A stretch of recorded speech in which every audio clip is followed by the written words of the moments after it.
আসসালামু আলাইকুম, আপনাদের সবাইকে স্বাগত জানাচ্ছি। এখনকার আলোচনা আপনাদের সঙ্গে আছি আমি সিরাজুল ইসলাম। দর্শক, ইরানের সর্বোচ্চ নেতা সাইয়েদ মোস্তফা খামেনি তার বাবা সর্বোচ্চ নেতা শহীদ আয়াতুল্লাহ আলী খামেনির হত্যার প্রতিশোধ নেয়ার অঙ্গীকার ব্যক্ত করেছেন। তিনি বলেছেন, আমরা থাকি বা না থাকি এই প্রতিশোধ নেওয়া হবে। মার্কিন প্রেসিডেন্ট ডোনাল্ড ট্রাম্প যখন ইরানকে পৃথিবীর মানচিত্র থেকে মুছে ফেলার হুমকি দিয়েছেন, একেবারে সম্পূর্ণ ধ্বংস করে ফেলার হুমকি দিয়েছেন, তারপরে কিন্তু এই বিবৃতি দিলেন ইরানের সর্বোচ্চ নেতা, এবং এটি তার পক্ষ থেকে প্রথম বিবৃতি। এদিকে ইয়েমেনে হুতি সমর্থিত যে সরকার, তারা বলেছে মধ্যপ্রাচ্য অঞ্চলে যে সমস্ত দেশ আমেরিকাকে ঘাঁটি করতে দিয়েছে এবং সেই সমস্ত ঘাঁটি থেকে আমেরিকা বিভিন্ন দেশের উপর হামলা চালাচ্ছে, তাদের পরিণতি খারাপ হতে পারে। একই সাথে ইয়েমেনের হুতিরা এই ঘোষণা দিয়েছে, এই সমস্ত ঘাঁটি থেকে মধ্যপ্রাচ্য অঞ্চলের যে প্রতিরোধ অক্ষ আছে, এই প্রতিরোধ অক্ষের যে কোনো দেশের উপরে হামলা হলে তা পুরো প্রতিরোধ অক্ষের উপর হামলা হিসেবে ধরে নেওয়া হবে এবং সেইভাবে পাল্টা জবাব দেওয়া হবে।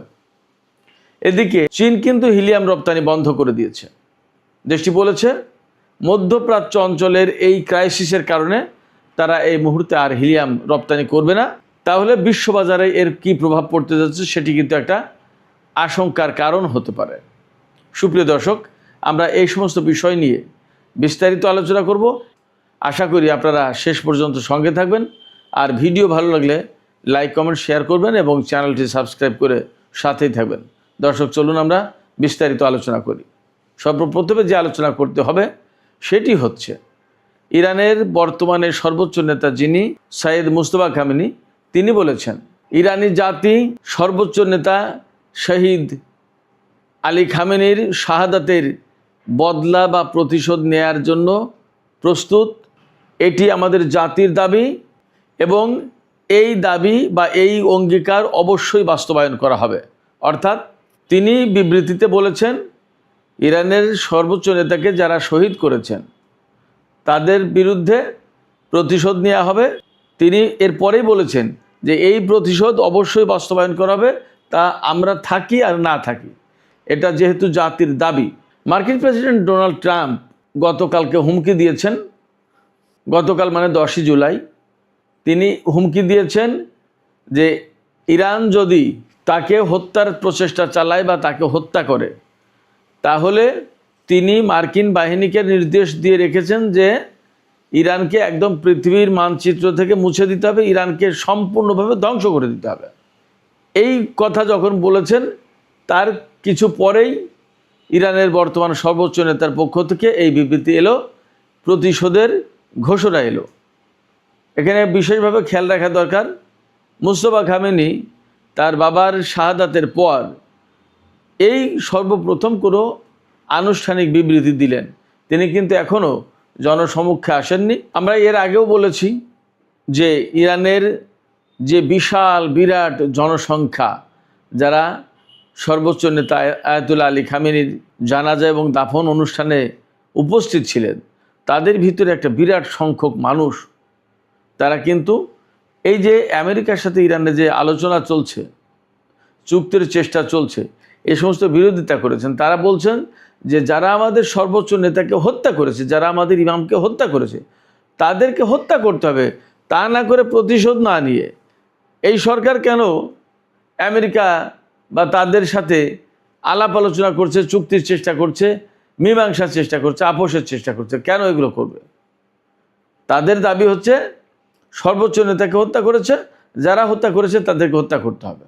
এবং এই বিষয়টাকে কেন্দ্র করে কিন্তু এরই মধ্যে ডোনাল্ড ট্রাম্প ইরানকে তো এই হুমকি দিয়েছে যে বিশ্বের মানচিত্র থেকে মুছে ফেলা হবে, সম্পূর্ণ ধ্বংস করে ফেলা হবে। তার আগে ইসরায়েলের গোয়েন্দা সংস্থা আমেরিকাকে জানিয়েছিল যে ডোনাল্ড ট্রাম্পকে হত্যার জন্য ইরানিরা পরিকল্পনা করছে। তবে আমেরিকার যে সমস্ত গোয়েন্দা সংস্থা, তারা বলছে যে আমাদের কাছে এই রকম সুনির্দিষ্ট কোনো তথ্য নেই যে ইরানিরা হামলার পরিকল্পনা করছে। হ্যাঁ, ইরানিরা যে কথা বলছে যে তারা প্রতিশোধ দেবে তাদের সর্বোচ্চ নেতার হত্যার, সেই কথা কমন এবং সেটা প্রকাশ্যেই বলছে তারা। সেই কথা আমরা এমনিতেই জানি, কিন্তু গোয়েন্দা তথ্য এমন নেই যে সুনির্দিষ্ট কোনো তথ্য যে যার ভিত্তিতে বলা যাবে অমুক ব্যক্তি বা অমুক দল বা অমুক অমুক লোকজন বিশেষ গোপন স্থানে এই পরিকল্পনা করেছে, এইভাবে বাস্তবায়ন করবে তাদের প্রতিশোধের এজেন্ডা, এমন কোনো তথ্য আমাদের কাছে নেই। তার মানে ইসরায়েল এবং আমেরিকার ভিতরে এই ব্যাপারে গ্যাপ আছে, বোঝা গেল। এই জায়গা থেকে অনেকে বলছেন যে নেতানিয়াহু বা ইসরায়েল আসলে আমেরিকাকে বিশেষ কোনো গোয়েন্দা তথ্য দিল, নাকি যে কথা বলছে সেটা দিয়ে ডোনাল্ড ট্রাম্পকে ইরানের বিরুদ্ধে আরও বেশি শক্ত পদক্ষেপ নেওয়া বা ইরানের বিরুদ্ধে আরও বড় হামলা চালানোর উস্কানি দিল, সেই প্রশ্ন কিন্তু আছে। এই প্রশ্ন শুধু আমি তুলছি না বা আমাদের মতো আরও 2-5-10 জন তুলছে না, খোদ আমেরিকার বিশ্লেষকরা, পর্যবেক্ষকরা এবং যারা সমালোচক বা এরকম আলোচনা করেন পত্রপত্রিকার সাংবাদিকতার সাথে জড়িত, তারাও প্রশ্ন তুলছেন যে ইসরায়েল আসলে কি চাইছে। ইসরায়েল এখানে আমেরিকাকে তথ্য দিয়ে সাহায্য করলো, নাকি ইরানের বিরুদ্ধে আরও বড় রকমের হামলায় জড়িত হওয়ার জন্য ডোনাল্ড ট্রাম্পকে উস্কানি দিল। সুপ্রিয় দর্শক,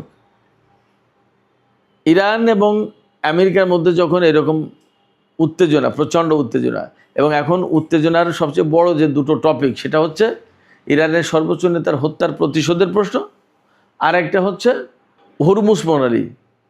হরমুজ প্রণালী কার নিয়ন্ত্রণে থাকবে বা ইরানের নিয়ন্ত্রণে আদৌ থাকবে কিনা, নাকি একদম উন্মুক্ত করে দেওয়া হবে, এই বিষয়টা। যখন এই দুটো বিষয় নিয়ে খুবই গুরুত্বপূর্ণ আলোচনা চলছে, হুমকি পাল্টা হুমকির প্রশ্ন, এবং ইরান যখন বলছে যে করেই হোক, যদি প্রয়োজনে যুদ্ধ করেও হয়, তাহলেও আমরা এই হরমুজ প্রণালীর নিয়ন্ত্রণ আমাদের হাতে রাখব। যদি ব্যাপারটা তাই হয়, তাহলে দাঁড়াচ্ছে কি?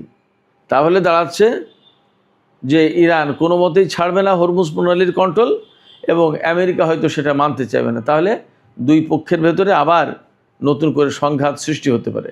এই রকম একটা প্রেক্ষাপটে যখন পরিস্থিতি, তখন ইরানের পররাষ্ট্রমন্ত্রী সাইয়েদ আব্বাস আরাকচি ওমান সফরে গেছেন। আজকে মানে আজকে 11 জুলাই। এই সফরে গিয়ে তিনি ওমানের সাথে মূলত আলোচনা করছেন কিভাবে হরমুজ প্রণালী ম্যানেজমেন্টের দায়িত্ব তারা দুই দেশ মিলে পালন করতে পারে। অর্থাৎ আমেরিকার হুমকির কাছে নতি স্বীকার না করে বরং ওমান এবং ইরান কিভাবে হরমুজ প্রণালী কন্ট্রোল করবে তার আলোচনা করছে। এটা একটা গুরুত্বপূর্ণ দিক বটে।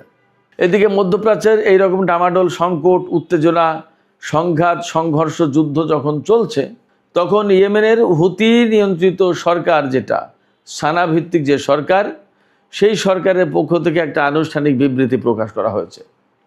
সেই বিবৃতিতে বলা হয়েছে মধ্যপ্রাচ্যের যে সমস্ত দেশে আমেরিকার ঘাঁটি আছে এবং সেই সমস্ত দেশ থেকে আমেরিকা যে সমস্ত প্রতিরোধ অক্ষের দেশ বা শক্তির উপরে হামলা চালাচ্ছে, যারা আমেরিকাকে ঘাঁটি করার সুযোগ দিয়েছে, তাদের জন্য পরিণতি খারাপ হতে পারে।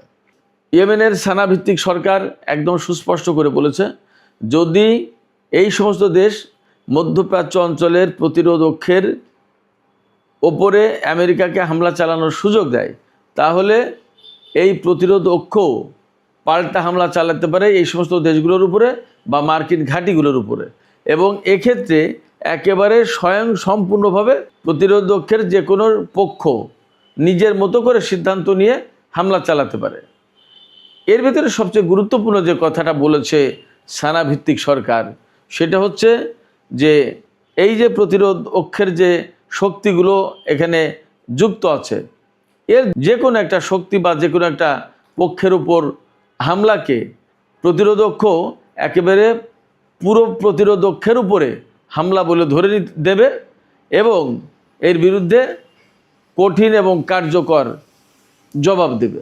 ইয়েমেনের হুতি আনসারুল্লাহ আন্দোলন সমর্থিত সানা ভিত্তিক যে সরকার রয়েছে, তাদের পক্ষ থেকে এই কথা যখন বলা হচ্ছে, তার মানে দাঁড়াচ্ছে যে ইয়েমেনে বড় রকমের নতুন সংঘাতের, যুদ্ধের আশঙ্কা আছে, এবং সেই যুদ্ধে মধ্যপ্রাচ্যের দেশগুলো তাদের ঘাঁটি আমেরিকাকে যদি ব্যবহার করতে দেয়, তাহলে পরিস্থিতি কি হবে সেই ব্যাপারে কিন্তু মধ্যপ্রাচ্যের দেশগুলোকে, বিশেষ করে যে সমস্ত দেশে আমেরিকার ঘাঁটি রয়েছে, সেই সমস্ত দেশ এবং সেই সমস্ত দেশের সরকারকে সানাভিত্তিক ইয়েমেনের সরকার সতর্ক বার্তা দিল।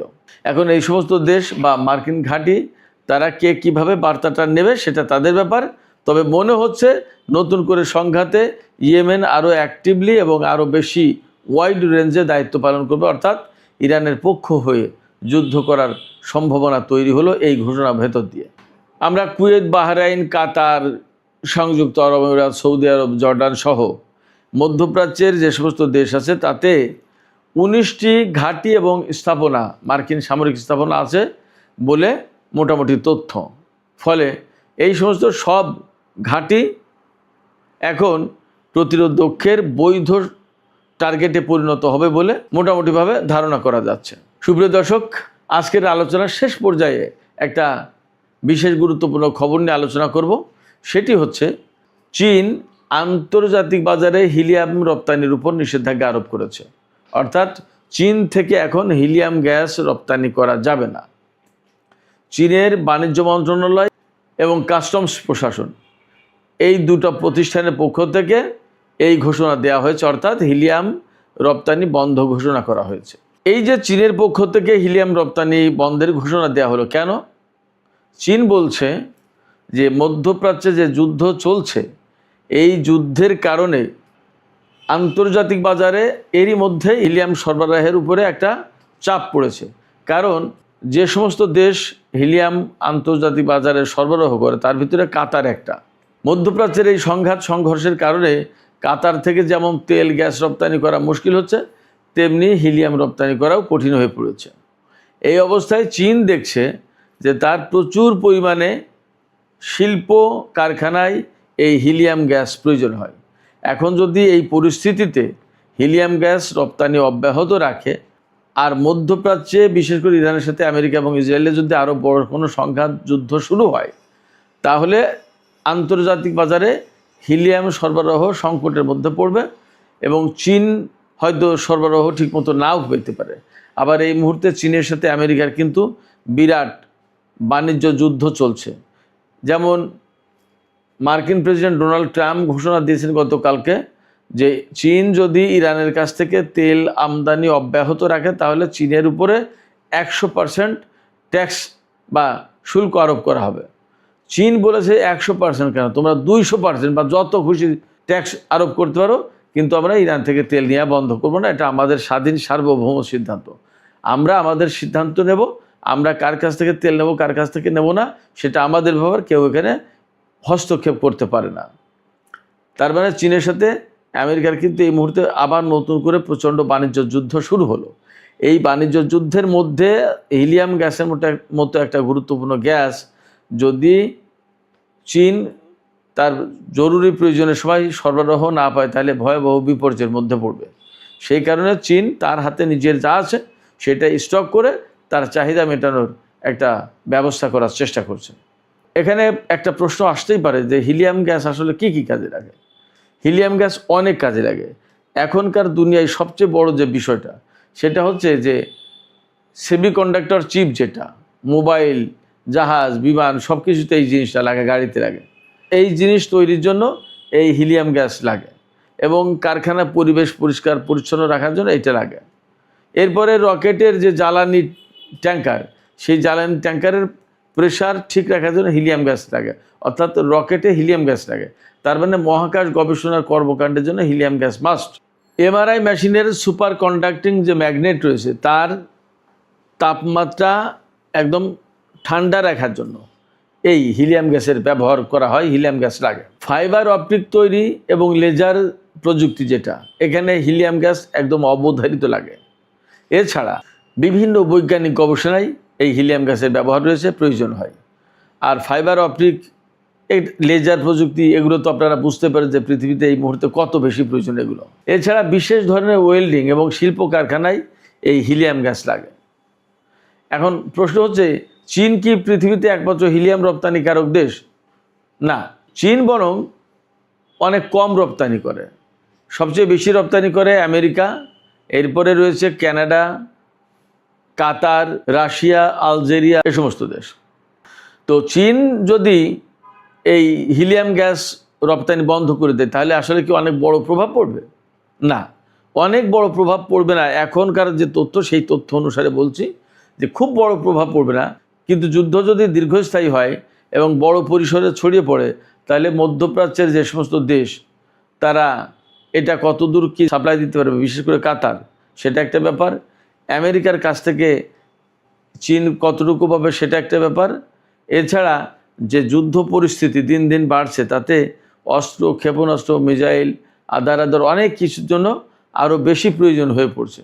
সেক্ষেত্রে যদি নিজেদের চাহিদা পূরণ করতে না পারে, তাহলে তারা তো আমেরিকা এবং পাশ্চাত্যের যে দুনিয়া, তাদের সাথে যুদ্ধেও টিকতে পারবে না।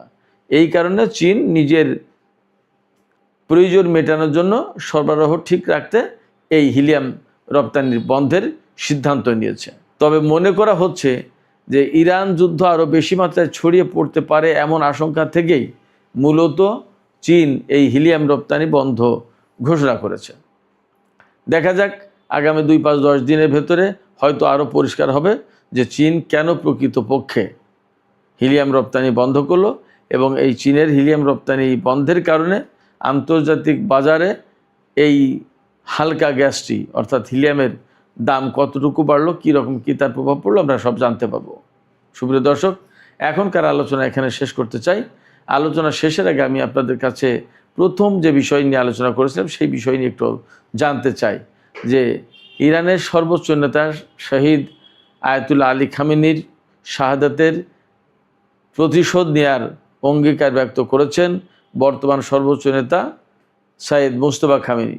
আপনাদের কি মনে হয় যে ইরান আমেরিকা বা ইসরায়েলের বিরুদ্ধে এই প্রতিশোধ নিতে পারবে? আপনাদের মতামত জানিয়ে কমেন্টে লিখুন। আর ভিডিও ভালো লাগলে লাইক, কমেন্ট, শেয়ার করবেন এবং চ্যানেলটি সাবস্ক্রাইব করে সাথেই থাকুন।